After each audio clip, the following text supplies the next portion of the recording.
प्यारे श्रोताओं, आज हम आपको सुनाने वाले हैं श्री सत्यनारायण भगवान जी की कथा। इसलिए इस कथा को ध्यान से सुने, बीच में ना छोड़े। सत्यनारायण भगवान जी की पूजा का बहुत ही अधिक महत्व होता है और श्री सत्यनारायण व्रत कथा के कुल 5 अध्याय हैं, जिनका श्रवण करने से मनुष्य के सभी कष्ट मिट जाते हैं। बोलो भगवान श्री गणेश की जय हो। बोलो श्री सत्यनारायण भगवान जी की जय हो।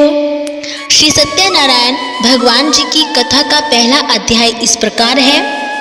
एक समय की बात है कि नेशिरण्य तीर्थ में सोनकादि 88,000 ऋषियों ने श्री सूत जी से पूछा कि हे प्रभु, इस कलयुग में वेद विद्या रहित मनुष्य को प्रभु भक्ति किस प्रकार मिल सकती है तथा उनका उद्धार कैसे होगा।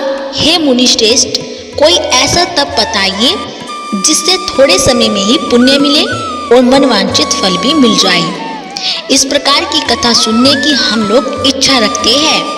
सभी शास्त्रों के ज्ञाता सूत जी बोले कि हे वैष्णवों, मैं पूज्य आप सभी ने प्राणियों के हित की बात पूछी है, इसलिए मैं एक ऐसे श्रेष्ठ और व्रत के बारे में आप लोगों को बताऊंगा जिसके बारे में नारद जी ने लक्ष्मी नारायण जी से पूछा था और लक्ष्मीपति श्री हरि ने नारद जी से कहा था कि अब आप भी इसे सुनिए। एक समय की बात है कि नारद जी दूसरों के हित की इच्छा के लिए अनेकों लोकों में घूमते हुए मृत्यु लोक में जा पहुंचे और वहां उन्होंने अनेक योनियों में जन्मे सभी मनुष्यों को अपने कर्मों के अनुसार पीड़ा झेलते हुए देखा। उनका दुख देख नारद जी सोचने लगे कि ऐसा क्या किया जाए जिससे निश्चित रूप से मानव के दुखों का अंत हो जाए। इसी विचार पर मनन करते हुए वह विष्णु लोक में गए और वहां वे नारायण जी की स्तुति करने लगे और बोले कि हे भगवान, आप अत्यंत शक्ति से संपन्न हैं, निर्गुण स्वरूप सृष्टि के कारण भक्तों के दुख को दूर करने वाले हैं। आपको मेरा प्रणाम है। नारद जी की स्तुति सुन विष्णु भगवान बोले कि मुनि श्रेष्ठ, आपके मन में क्या बात है, उसे निसंकोच कहो। इस पर नारद जी बोले कि मृत्यु लोक में अनेक योनियों में जन्मे मनुष्य अपने कर्मों के द्वारा अनेकों दुख से दुखी हो रहे हैं। हे प्रभु, आप तो ये बताइए कि वो मनुष्य थोड़े प्रयास से ही अपने दुखों से कैसे छुटकारा पा सकते हैं। तब श्री हरि बोले कि हे नारद, मनुष्य की भलाई के लिए तुमने बहुत उत्तम प्रश्न पूछा है। स्वर्ग लोक व मृत्यु लोक दोनों में एक दुर्लभ उत्तम व्रत है जो पुण्य देने वाला है। आज प्रेमवश होकर मैं उसे तुमसे कहता हूँ। श्री सत्यनारायण भगवान जी का व्रत अच्छी तरह विधान पूर्वक करके मनुष्य तुरंत ही यहाँ सुख भोग कर मरने पर मोक्ष पाता है। श्री हरि के वचन सुन नारद जी बोले कि उस व्रत का फल क्या है हे प्रभु, और उसका विधान क्या है, यह व्रत किसने किया था, इस व्रत को किस दिन करना चाहिए, आप सब कुछ विस्तार से बताइए। नारद जी की बात सुनकर श्री हरि बोले कि दुख व शोक को दूर करने वाला यह सभी स्थानों पर विजय दिलाने वाला व्रत है। मानवों को शक्ति व भक्ति वे श्रद्धा के साथ शाम को श्री सत्यनारायण की पूजा धर्म परायण होकर ब्राह्मणों व बंधुओं के साथ करने, साथ ही यथाशक्ति अनुसार भक्ति भाव से भगवान का भोग लगाए, आरती गाए और ब्राह्मणों सहित बंधु बांधवों को भी भोजन कराए। उसके बाद स्वयं भोजन करे और कीर्तन भजन के साथ भगवान जी की भक्ति में लीन हो जाए। इस तरह से सत्यनारायण भगवान जी का यह व्रत करने पर मनुष्य की सारी इच्छाएं निश्चित रूप से पूरी होती है। इस कली काल अर्थात कलयुग में मृत्यु लोक में मोक्ष का यही एक सरल उपाय बताया गया है। श्री सत्यनारायण भगवान जी की जय। तो दोस्तों, ये था श्री सत्यनारायण व्रत कथा का प्रथम अध्याय। अब जान लेते हैं दूसरा अध्याय क्या है। श्री सत्यनारायण भगवान जी की व्रत कथा का दूसरा अध्याय इस प्रकार है। सूत जी बोले कि हे ऋषियों, जिसने पहले समय में ही इस व्रत को किया था उसका इतिहास कहता हूँ, ध्यान से सुनो। सुंदर काशीपुरी नगरी में एक अत्यंत निर्धन ब्राह्मण रहता था। भूख प्यास से परेशान वह धरती पर घूमता रहता था और ब्राह्मणों से प्रेम करने वाले भगवान ने एक दिन ब्राह्मण का वेश धारण कर उसके पास जाकर पूछा कि हे विप्र, नित्य दुखी होकर तुम पृथ्वी पर क्यों घूमते हो? दीन ब्राह्मण बोला कि मैं निर्धन ब्राह्मण हूँ और भिक्षा के लिए धरती पर घूमता हूँ। यदि आप इसका कोई उपाय जानते हो तो बताइए। सद ब्राह्मण रूपी भगवान ने कहा कि सत्यनारायण भगवान मनोवांछित फल देने वाले हैं, इसलिए तुम उनका पूजन करो और इससे करने से मनुष्य सभी दुखों से मुक्त हो जाता है। व्रत ब्राह्मण बनकर आए सत्यनारायण भगवान जी उस निर्धन ब्राह्मणों को व्रत का सारा विधान बताकर अंतर्ध्यान हो गए और अगले दिन सुबह उठने के साथ उस बूढ़े ब्राह्मण ने मन में संकल्प लिया कि सत्यनारायण का व्रत करूंगा और फिर अपने नित्य कामों से फ्री हो कर भिक्षा के लिए चला जाऊंगा। उस दिन उसे भिक्षा में बहुत सा धन प्राप्त हुआ और उसी धन से उसने परिवार के साथ भगवान श्री सत्यनारायण की पूजा की और वे व्रत का रख रहे थे कि इस व्रत के करने के कुछ दिन बाद उसके सभी दुखों और कष्ट दूर होने लगे और देखते ही देखते एक संपन्न और उनको संपत्तियों का मालिक बन गया। तब हर महीने की पूर्णिमा के दिन वे ब्राह्मण सत्यनारायण की पूजा व व्रत करने लगे। इस प्रकार सत्यनारायण भगवान जी के इस व्रत को करके वह श्रेष्ठ ब्राह्मण सभी पापों और गरीबी से मुक्त हो गया और उसने एक दुर्लभ मोक्ष पद को प्राप्त किया। इस तरह से सत्यनारायण भगवान जी के व्रत को जो मनुष्य करेगा वह सभी प्रकार के पापों से छूटकर मोक्ष को प्राप्त होगा। जो मनुष्य इस व्रत को करेगा वह भी सभी दुखों से मुक्त हो जाएगा। फिर सूत जी बोले कि इस तरह से नारद जी से नारायण जी ने कहा था, श्री सत्यनारायण व्रत को मैंने तुमसे कहा है। हे विप्रो, मैं अब और क्या कहूँ? ऋषि बोले कि हे मुनिवर, संसार में उस विप्र से सुनकर किस किस ने इस व्रत को किया है, हम सब इस बात को सुनना चाहते हैं। इसके लिए हमारे मन में श्रद्धा का भाव है। सूत जी बोले कि हे मुनियों, जिस जिसने इस व्रत को किया है वह सब सुनो। एक समय वही विप्र धन व ऐश्वर्य के अनुसार अपने बंधु बांधवों के साथ इस व्रत को करने को तैयार हुआ और उसी समय एक लड़की बेचने वाला बूढ़ा आदमी आया। लकड़ी बेचने वाला बूढ़ा आदमी आया और लकड़ियां बाहर रखकर अंदर ब्राह्मण के घर में गया। प्यास से दुखी वह लकड़हारा उनको व्रत करते देख विप्र को नमस्कार कर पूछने लगा कि आप यह क्या कर रहे हैं तथा इसे करने से आपको क्या फल मिलेगा, कृपा करके मुझे भी बताइए। ब्राह्मण ने कहा कि सब मनोकामनाओं को पूरा करने वाला यह सत्यनारायण भगवान जी का व्रत है और इनकी कृपा से ही मेरे घर में धन धान्य आदि की वृद्धि हुई है। विप्र से सत्यनारायण व्रत के बारे में जानकर लकड़हारा बहुत ही प्रसन्न हुआ और चरणामृत लेकर वह प्रसाद खाने के बाद वह अपने घर गया। लकड़हारे ने अपने मन में संकल्प किया कि आज लकड़ी बेचने से जो धन मिलेगा उसी से श्री सत्यनारायण भगवान जी का उत्तम व्रत करूंगा। मन में इस विचार को ले बूढ़ा आदमी सिर पर लकड़ियां रखकर उस नगर में बेचने गया जहां उसे अपनी लकड़ियों का दाम पहले से 4 गुना अधिक मिला।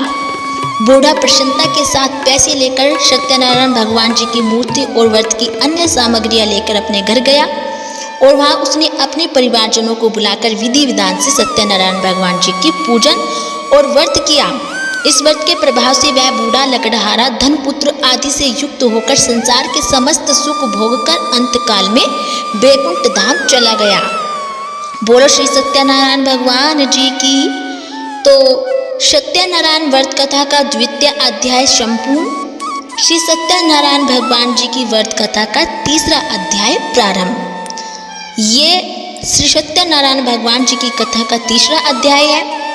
फिर सूत जी बोले कि हे श्रेष्ठ मुनियों, अब आगे की कथा कहता हूँ। पहले समय में उल्कामुख नाम का एक बुद्धिमान राजा था और वह सत्यवक्ता और जितेंद्रिय था। प्रतिदिन देव स्थानों पर जाता और निर्धनों को धन देकर उनके कष्ट दूर करता था। उसकी पत्नी कमल के समान मुख वाली तथा सती साध्वी थी। भद्रशिला नदी के तट पर उन दोनों ने श्री सत्यनारायण भगवान जी का व्रत किया और उसी समय साधु नाम का एक वेश्या आया और उसके पास व्यापार करने के लिए बहुत सा धन भी था। राजा को व्रत करते देखकर वह विनय के साथ पूछने लगा कि हे राजन, भक्ति भाव से पूर्ण होकर आप यह क्या कर रहे हो? मैं सुनने की इच्छा रखता हूँ, तो आप कृपा करके मुझे बताइए कि। राजा बोला, मैं अपने बंधु बांधवों के साथ पुत्रादि की प्राप्ति के लिए श्री सत्यनारायण भगवान जी का व्रत व पूजन कर रहा हूँ। राजा के वचन सुन साधु आदर से बोला कि हे राजन, मुझे इस व्रत का सारा विधान कहिए। मैं भी इस व्रत को करूँगा।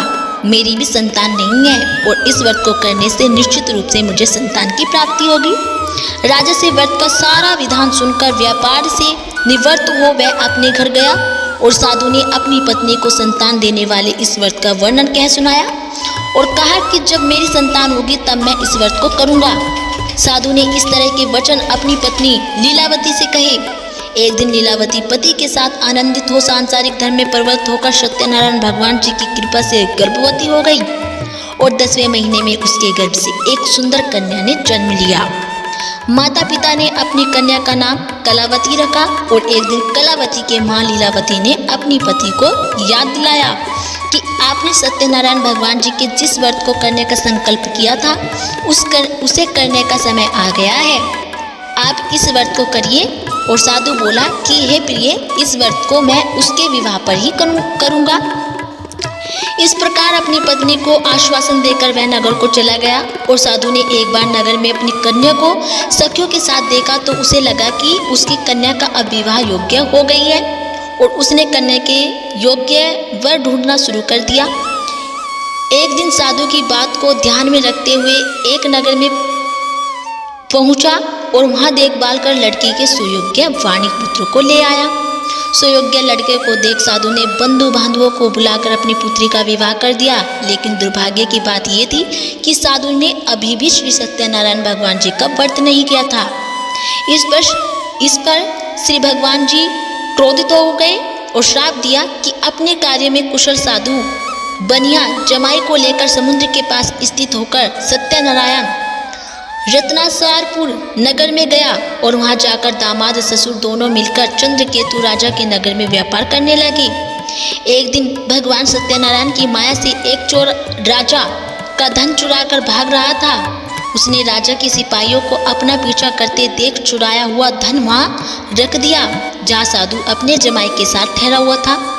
राजा के सिपाहियों ने साधु वेश्या के पास राजा का धन पड़ा देखा तो वह ससुर जमाई दोनों को बांधकर प्रसन्नता से राजा के पास ले गए और कहा कि उन दोनों चोरों अब हम पकड़ लाए हैं, आप आगे की कार्यवाही की आज्ञा दें।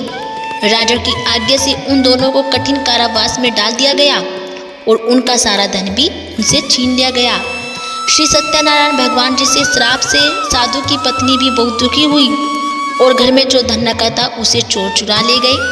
शारीरिक तथा मानसिक पीड़ा व भूख प्यास से अति दुखी हो अन्न की चिंता में कलावती के ब्राह्मण के घर गई और वहां उसने श्री सत्यनारायण भगवान जी का व्रत होते देखा और फिर कथा भी सुनी और वह प्रसाद ग्रहण कर वह रात को घर वापिस आई।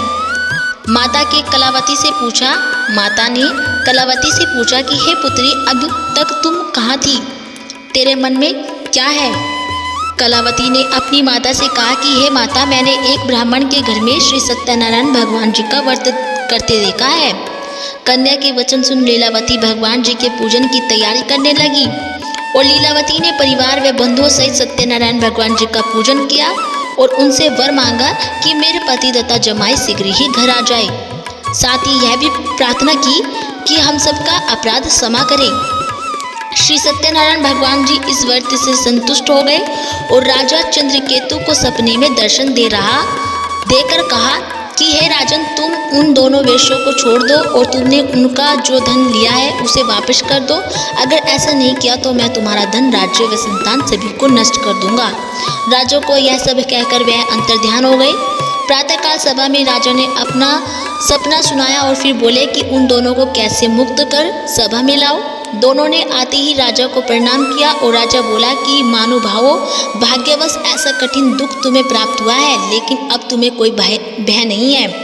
ऐसा कह राजा ने उन दोनों को नए वस्त्राभूषण भी पहनाए और जितना धन उनका लिया था उससे 2 गुना धन वापस कर दिया। दोनों वेश्या अपने घर को चल दिए। श्री सत्यनारायण भगवान जी की व्रत कथा का तृतीय अध्याय संपूर्ण। तो दोस्तों, ये तृतीय अध्याय संपूर्ण श्री सत्यनारायण भगवान जी की व्रत कथा का चतुर्थ अध्याय प्रारंभ। ये अध्याय चौथा अध्याय है श्री सत्यनारायण भगवान जी की व्रत कथा का। फिर सूत जी बोले कि वेश्या ने मंगलाचार कर अपनी यात्रा आरंभ की और अपने नगर की ओर चल दिए। उनके थोड़ी दूर जाने पर एक दंडी वेशधारी श्री सत्यनारायण ने उनसे पूछा कि हे साधु, तेरी नाव में क्या है? अभिमानी वाणी खसता हुआ बोला कि हे दंडी, आप क्यों पूछते हो? क्या धन लेने की इच्छा है? मेरी नाव में तो बैल व पत्ते भरे हैं। वेश्य के कठोर वचन सुन भगवान बोले, तुम्हारा वचन सत्य है। दंडी ऐसे वचन कह वहां से दूर चले गए और कुछ दूर जाकर समुद्र के किनारे बैठ गए। दंडी के जाने के बाद साधु वेश्या ने नित्य क्रिया के पश्चात नाव को ऊंची उठाते देखकर अचंबा माना और नाव में बेल पत्ते आदि देख वह मूर्छित हो जमीन पर गिर पड़ा और वापस होश आने पर वह अत्यंत शोक में डूब गया। तब उसका दामाद बोला कि आप शोक न मनाएं, यह दंडी का श्राप है, इसलिए हमें उनकी शरण में जाना चाहिए, तभी हमारी मनोकामना पूर्ण होगी। दामाद की बात सुनकर वह दंडी के पास पहुंचा और अत्यंत भक्तिभाव नमस्कार कर बोला कि मैंने आपसे जो असत्य वचन कहे थे उनके लिए मुझे क्षमा दे। ऐसा कहकर रोने लगा कि तब दंडी भगवान बोले कि हे वाणिक पुत्र, मेरी आज्ञा से बार बार तुम्हें दुख प्राप्त हुआ है, तू मेरी पूजा से विमुख हुआ। साधु बोला कि हे भगवान, आपकी माया से ब्रह्मा आदि देवता भी आपके रूप को नहीं जानते, तब मैं अज्ञानी कैसे जान सकता हूँ? आप प्रसन्न होइए और मैं सामर्थ्य के अनुसार आपकी पूजा करूँगा। मेरी रक्षा करो और पहले के समान नौका में धन भर दो। साधु वेश्या के भक्तिपूर्वक वचन सुनकर भगवान प्रसन्न हुए और उसकी इच्छा अनुसार वरदान देकर अंतर्ध्यान हो गई। ससुर जमाई दोनों अब नाव पर आए तो नाव धन से भरी हुई मिली और फिर वही अपने अन्य साथियों के साथ सत्यनारायण भगवान जी का पूजन कर अपने नगर को चल दिए। जब नगर के नजदीक पहुंचे तो दूत को घर पर खबर करने के लिए भेज दिया। दूत साधु की पत्नी को प्रणाम कर कहता है कि मालिक अपने दामाद सहित नगर के निकट आ गए हैं। दूत की बात सुन साधु की पत्नी लीलावती ने बड़े हर्ष के साथ सत्यनारायण भगवान जी का पूजन कर अपनी पुत्री कलावती से कहा कि मैं अपने पति के दर्शन को जाती हूँ, तू कार्य पूर्ण कर शीघ्र आ जाना। माँ के ऐसे वचन सुन कलावती जल्दी में प्रसाद छोड़ अपने पति के पास चली गई और प्रसाद की अवज्ञा के कारण श्री सत्यनारायण भगवान जी रुष्ट हो गए और नाव सहित उसके पति को पानी में डुबो दिया। कलावती अपने पति को वहां न पाकर रोती हुई जमीन पर गिर पड़ी और नौका को डूबा हुआ देख वह कन्या को रोता देख साधु दुखी होकर बोला कि हे प्रभु, मुझसे तथा मेरे परिवार से जो भूल हुई है उसे क्षमा करें। साधु के दीन वचन सुनकर श्री सत्यनारायण भगवान जी प्रसन्न हुए और आकाशवाणी हुई कि हे साधु, तेरी कन्या मेरे प्रसाद को छोड़कर आई है, इसलिए उसका पति अदृश्य हो गया है। यदि वह घर जाकर प्रसाद खाकर लौटती है तो इसे इसका पति अवश्य मिलेगा।